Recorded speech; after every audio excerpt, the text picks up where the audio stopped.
When ammonia reacts with excess of ammonia reacts with chlorine, you form ammonium chloride and nitrogen. The first reaction is very simple. If the chlorine is excess, you are getting nitrogen trichloride with HCl. Now, second equation is little bit challenging to balance. So now I am giving a very important shortcut how to balance this. Okay, great.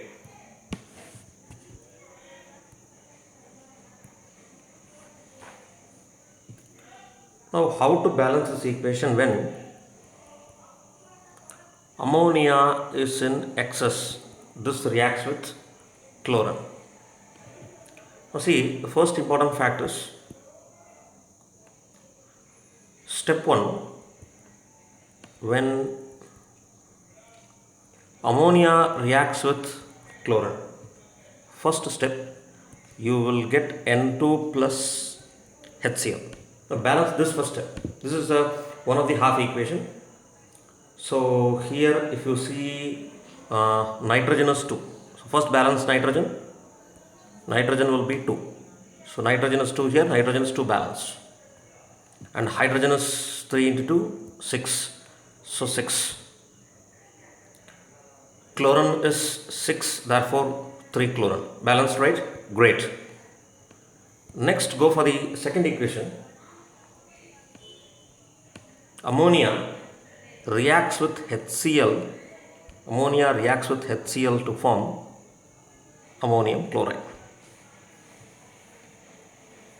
Okay, now in the overall equation, if you see the PPT, the overall equation, HCl is not available.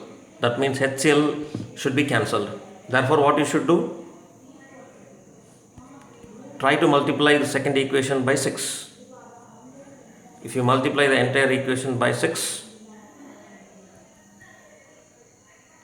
what will happen? You will get 6 here, you will get 6 here, you will get 6 here. So this number of HCl you have to take care here, multiply by 6. Now add up the equations, you will get the answer easily. So HCl is cancelled. Final equation. 2 plus 6 is 8 NH3 plus 3Cl2 giving N2 plus 6 NH4Cl. Very simply we have balanced this equation without any difficulty.